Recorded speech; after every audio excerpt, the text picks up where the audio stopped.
इच्छा मेरे जीवन में क्या है, परमेश्वर की सिद्ध इच्छा। बड़े मेहरबानी से जल्दी से रोमियो की पत्री उसका 12वां अध्याय उसके पहले वचन को पढ़े। रोमन्स 12:1 जिसे मिले वो पढ़े। हाँ जी, हाँ जी, विनती करता हूँ कि आपने अपने शरीर को जीवित और पवित्र और परमेश्वर को भावता हुआ बलिदान करके चढ़ाओ, ये तुम्हारी आत्मिक सेवा है। और ये वो तरीका है जिसके द्वारा हम क्या है, जिससे तुम परमेश्वर की भली भांति सिद्ध इच्छा मालूम कर सको। अब हमें क्या करना है, अपने शरीर को जीवित, पवित्र और परमेश्वर को भावता। आज हम बातचीत करेंगे परमेश्वर को भावता बलिदान करके चढ़ाना। दो बातों को हमने बातचीत की है। हमें अपने शरीर को कैसा देना है, परमेश्वर को जीवित। हमें अपने परमेश्वर को अपने शरीर कैसे देना है, पवित्र। और अगला है परमेश्वर को भावता हुआ बलिदान करके चढ़ाना है। हम बातचीत कर रहे हैं बलिदान की। आपको मुझे, अगर हम परमेश्वर की इच्छा को जानना चाहते हैं, आप और मैं जानना चाहते हैं परमेश्वर की इच्छा को, हम जानना चाहते हैं परमेश्वर की आवाज को, हम सुनना चाहते हैं परमेश्वर की वाणी को, तो मुझे आपको क्या करना पड़ेगा, मुझे आपको जो थर्ड स्टेप है वो मैं करना पड़ेगा। मुझे आपको अपने शरीर को परमेश्वर को भावता हुआ, भावता हुआ का मतलब भाने वाला, भावता मतलब क्या बताएंगे, भाने वाला, और परमेश्वर को जो अच्छा लगता है, जो परमेश्वर चाहता है।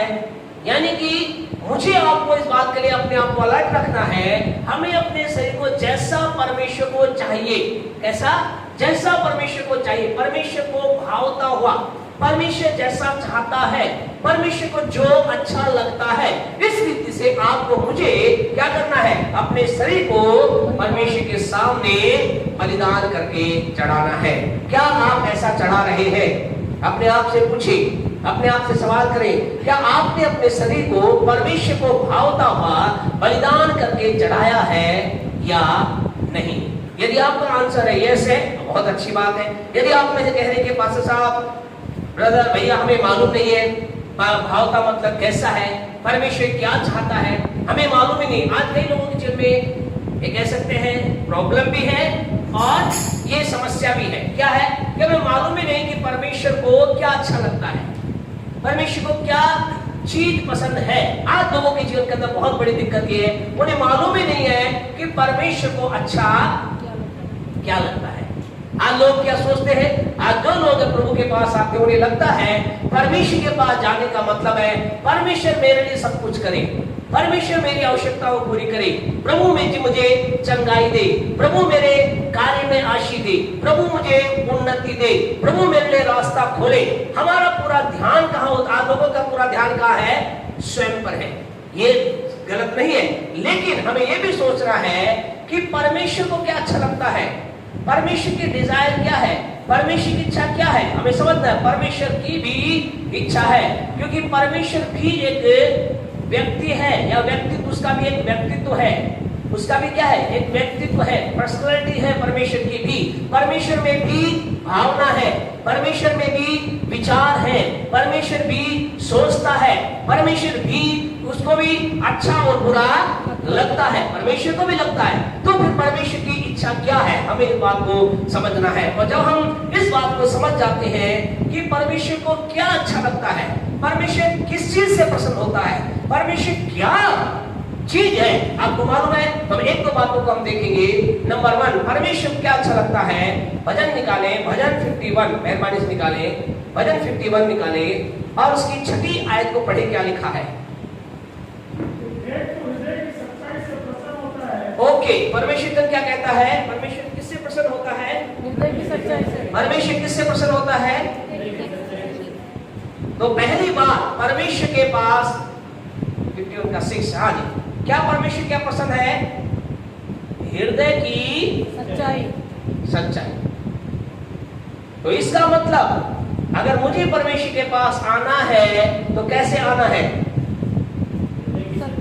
कैसे आना है, हृदय की सच्चाई के, क्योंकि परमेश्वर को हृदय की सच्चाई।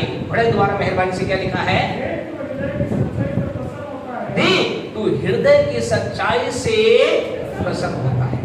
वो रियलिटी आपकी हृदय की सच्चाई चाहता है। मेरी हृदय की सच्चाई चाहता है। वास्तविकता हमारे हृदय की सच्चाई का मतलब है हमारे अंदर क्या है, अंदर क्या है, उस बात के साथ उस बात को प्रकट करते हुए हमें प्रभु के पास आना है। याद रखें प्यारे परमेश्वर को, एक व्यक्ति के जीवन में उसके अंदर क्या है कौन जानता है? परमेश्वर जानता है और स्वयं जानते हैं और भी कोई जानता है क्या? और कौन जानता है? शैतान जानता है। सही है गलत है? नहीं जी, शैतान भी आत्मा है। अच्छा ठीक है। सवाल, शैतान क्या जानता है? आपके अंदर आपकी सारी बातें जानता है, आपके अंदर की मन की बातें जानता है। क्या जानता है बताइए? है जी, मन की बातें नहीं जानता। हाँ जी, मन की बातें नहीं जानता। हाँ जी, इधर से और कोई इस बात से सहमत है या नहीं है? इधर से कोई सहमत है या नहीं है? शैतान मन की बातें नहीं जानता। अब कुछ कह रहे जानता है। यस और नो? हाँ जी, नो वाले एक अभी है, नो और भी है, नो वाले और भी है, यस वाले भी एक तो हाँ। और भाई बोल रहे हैं जानता है, भाई बोल रहे जानता है, भाई जीवराज जी कह रहे नहीं जानता। हाँ सर, क्या सोचते? हाँ ना, कुछ लोग कंफ्यूजन में है। इधर से बहने बच्चे हो गए जानता है। हाँ जी, जानता है। और इधर से पीछे से जानता है। इससे क्या कह रहे? क्या कहते हैं? हाँ ना, कुछ नहीं है। ये कर जब है हाँ सर, जानता है। हाँ ये अमित क्या काम है? नहीं जानता। हाँ जी, क्या कहा जी? नहीं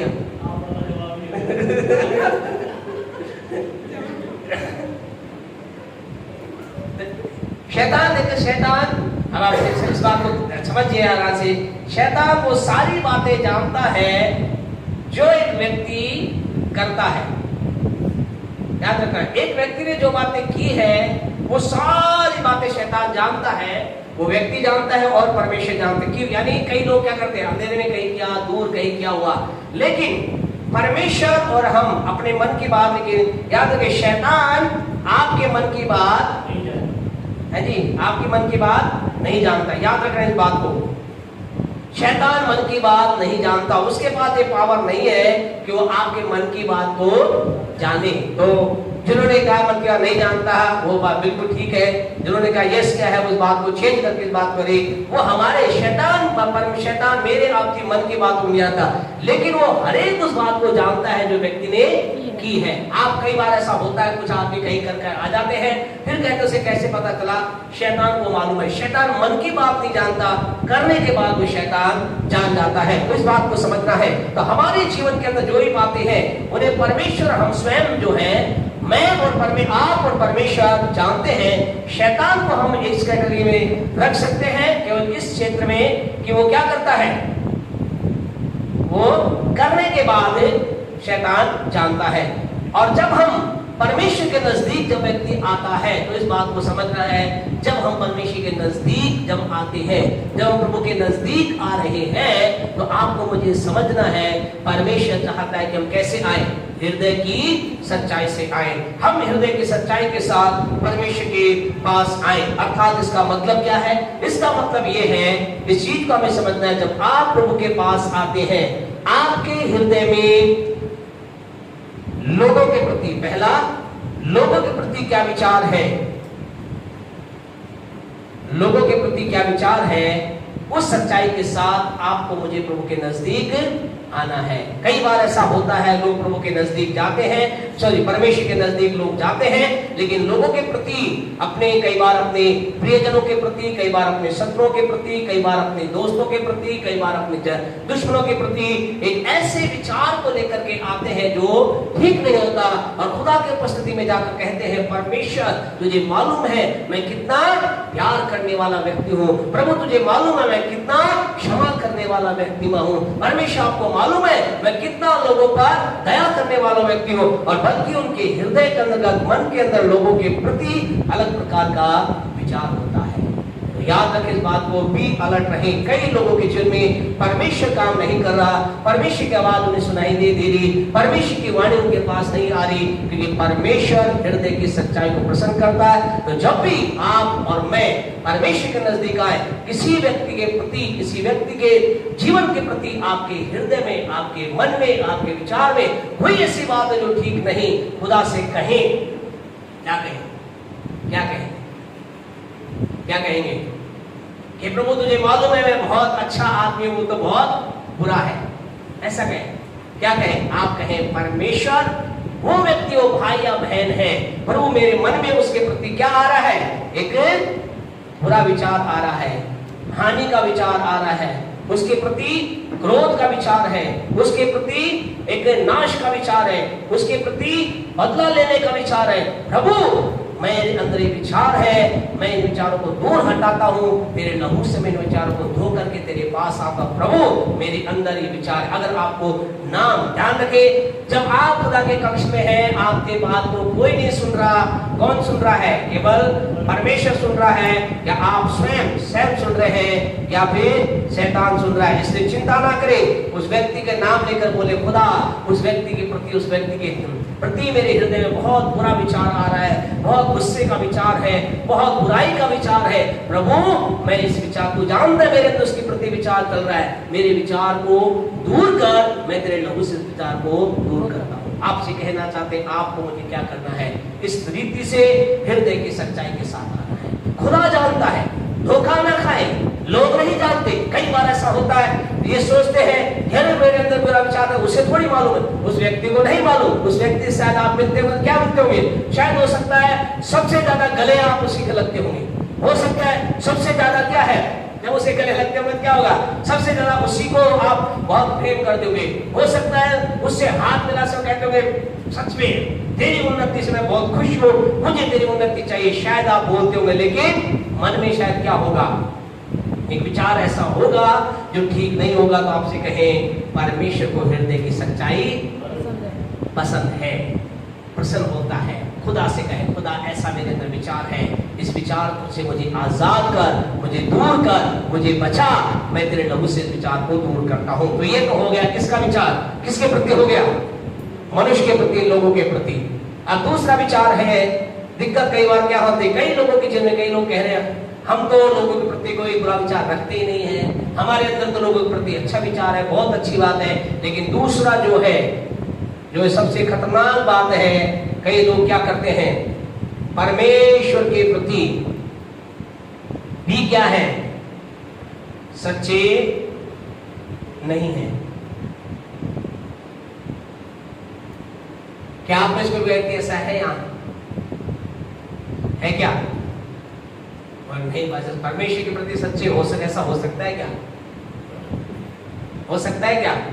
आज आपके बहुत से लोग हैं जिनके जीवन से प्रभु बात नहीं कर रहा, परमेश्वर अपनी बातों, मूल बातों को प्रकट नहीं कर रहा। रीजन ये है, वो परमेश्वर के प्रति क्या है, सच्चे नहीं है, हृदय की सच्चाई खुदा के प्रति नहीं है। बहुत इंपॉर्टेंट बात, इसलिए हम धीरे धीरे चल रहे हैं, बहुत ही गहराई की बात है, बहुत इंपॉर्टेंट बात है, बहुत महत्वपूर्ण बात है। आज बहुत से लोग हैं जो परमेश्वर के प्रति भी क्या है, सच्चे नहीं है। सच्चे नहीं का मतलब कैसे, वो परमेश्वर के पास आते हैं और कहते हैं परमेश्वर तेरा वचन कहता है, क्या कहता है, मरकुस 10:27 तेरा वचन कहता है, क्या कहता है, मनुष्य तो नहीं हो सकता सकता है, परमेश्वर से सब कुछ हो सकता है। परमेश्वर आप, मुझे मालूम है आपसे सब कुछ हो सकता है, आप सब कुछ कर सकते हैं। मेरे जीवन की समस्या है, यीशु तेरे नाम से समस्या दूर हो जाए। मुझे मालूम है तू सब कुछ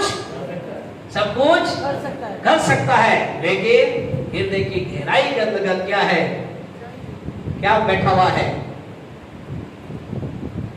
क्या है? हृदय की गहराई में अविश्वास। कह तो रहे खुदा मुझे मालूम है तुझसे सब कुछ हो सकता है, तू सब कुछ कर सकता है, तू पहाड़ों को हटा सकता है, तो ये कर सकता है। लेकिन अंदर में क्या है? एक अविश्वास बैठा हुआ है। ऐसा हो भी सकता है क्या? ऐसा तो नहीं हो सकता, ऐसा तो नहीं। आपसे कहे आज बहुत से लोग इस चीज के अंतर्गत परमेश्वर के प्रति सच्चे नहीं होने के कारण से उनके जीवन में परमेश्वर बात नहीं कर रहा, परमेश्वर उनके ऊपर अपने कार्य को प्रकट नहीं कर रहा। आप कहेंगे ऐसा कैसे हो सकता है? ऐसा खुदा के वचन से आपको बताते हैं। आपके मेरे जीवन के अंतर्गत कई बार लोगों के जीवन में ऐसा होता है। हमें करना क्या है? एक वचन हमारे साथ निकालें। परमेश्वर का पवित्र वचन यहाँ एक विशेष व्यक्ति के बारे में बातचीत करता है। मरकुस रचित सुसमाचार उसका 9वां अध्याय उसकी 23 वचन को पढ़े। 9:23 मरकुस 9:23। यीशु ने उससे कहा यदि तू कर सकता है, ये बात है, हाँ जी, विश्वास करने वाले के लिए सब कुछ हो सकता है। यीशु जानते घटना क्या है? जानते ये घटना ये है, एक पिता है, उसका बेटा बीमारी में है, समस्या में है, दुष्ट आत्मा की ताकत उसके जीवन में लगी हुई है। और ऐसा लिखा है वो दुष्ट आत्मा की ताकत क्या है? कभी उसे आग में डाल देती है, कभी उसे पानी में डालती है। यीशु ने पूछा कब से समस्या है? उसने कहा बचपन से समस्या है, बचपन समस्या झेल रहा है। वो यीशु के पास आया।